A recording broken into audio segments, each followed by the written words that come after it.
ബി.ജെ.പിക്ക് ഇപ്പോൾ ലോക്സഭാ തെരഞ്ഞെടുപ്പിന് ശേഷം സഖ്യകക്ഷികൾ നൽകുന്ന തലവേദനകൾ ചെറുതല്ല. ഇപ്പോൾ പുതിയതായി വരുന്ന ഒരു വാർത്തയും അത്തരത്തിൽ തന്നെയാണ്. അതായത് ബി.ജെ.പിയുടെ ഒപ്പമുള്ള ചില ഘടകകക്ഷികൾ സംസ്ഥാനത്തിന് പുറത്തേക്കും അവരവരുടെ സംസ്ഥാനങ്ങളിൽ നിന്നും പുറത്തേക്ക് മത്സരിക്കാൻ തയ്യാറെടുക്കുന്നു. കൂടുതൽ സീറ്റുകൾ ബി.ജെ.പിയുടെ നിന്നും ആവശ്യപ്പെടുന്നു. ഇതിൽ പ്രധാനപ്പെട്ട രാഷ്ട്രീയ പാർട്ടി JDU ആണ്. ജാർഖണ്ഡ് നിയമസഭാ തെരഞ്ഞെടുപ്പിൽ 10 സീറ്റുകളിൽ മത്സരിക്കുമെന്നാണ് JDU അറിയിച്ചിരിക്കുന്നത്. ഇതിനായിട്ട് JDUവിൻ്റെ ദേശീയ എക്സിക്യൂട്ടീവ് യോഗം ദില്ലിയിൽ പലവട്ടമായി ചേർന്ന് കഴിഞ്ഞിരിക്കുന്നു. JDU പറയുന്നത് തങ്ങൾക്ക് വലിയ സ്വാധീനമുള്ള മേഖലയാണ് ജാർഖണ്ഡ്. അവിടെ ഞങ്ങൾക്ക് മുൻപ് MLA മാരുണ്ടായിരുന്നു.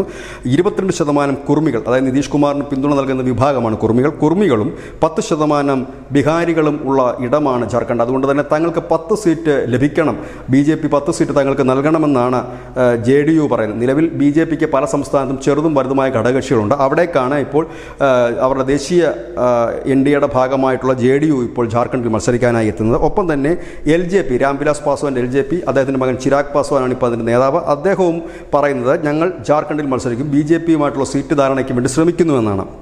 ഇനി മറ്റൊരു ഘടകകക്ഷി SBSP ആണ്. ഉത്തർപ്രദേശിൽ BJPയുടെ ഘടകകക്ഷികളൊന്നാണ് ഈ SBSP എന്ന് പറയുന്ന പാർട്ടി. ഓം പ്രകാശ് രാജ്ഭാറിൻ്റെ നേതൃത്വത്തിലുള്ള പാർട്ടിയാണ്. ഈ പാർട്ടി മഹാരാഷ്ട്രയിൽ തെരഞ്ഞെടുപ്പിൽ മത്സരിക്കുമെന്നാണ് പറയുന്നത്.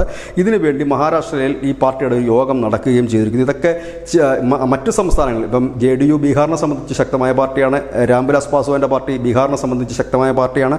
SBSP ചിലയിടങ്ങളിൽ UPയിലും ശക്തമാണ്. പക്ഷേ അതിനപ്പുറത്തേക്ക് എന്ത് സ്വാധീനമാണ് ഇവർക്ക് എന്ന് ചോദിച്ചു കഴിഞ്ഞാൽ സാധീനം ഉണ്ടോ ഇല്ലയോ എന്നുള്ള തെരഞ്ഞെടുപ്പിന് ശേഷമേ അറിയൂ. ഏതായാലും ഇപ്പോൾ BJPയുമായി അവർ സീറ്റിന് വേണ്ടി വിലപേശി കാണും. മഹാരാഷ്ട്രയിൽ അത് എങ്ങനെ കലാശിക്കുമെന്ന് അറിയില്ല. SBSP മത്സരിക്കുന്നതിന് കാരണമായി പറയുന്നത് ഉത്തരേന്ത്യൻ വോട്ടുകൾ ധാരാളം മഹാരാഷ്ട്രയിലുണ്ട്. അതുകൊണ്ട് ആ വോട്ടുകൾ നേടിയാൽ തങ്ങൾക്ക് ജയിക്കാൻ കഴിയും. അതുകൊണ്ട് BJPയുമായി ഒരു അലയൻസിന് ശ്രമിക്കുന്നു എന്നുള്ളതാണ്. അതായത് നിലവിൽ ഓരോ സംസ്ഥാനത്തുമുള്ള ഘടകകക്ഷികളെ കൂടാതെയാണ് ഇപ്പോൾ വിവിധ സംസ്ഥാനങ്ങളിൽ നിന്നുള്ള ഘടകകക്ഷികൾ കൂടെ ഇപ്പോൾ നടക്കുന്ന നിയമസഭാ തെരഞ്ഞെടുപ്പിൽ സീറ്റിന് വേണ്ടി BJPയുമായി കൊമ്പ് കോർക്കാൻ തയ്യാറെടുക്കുന്ന. News desk news India Malayalam.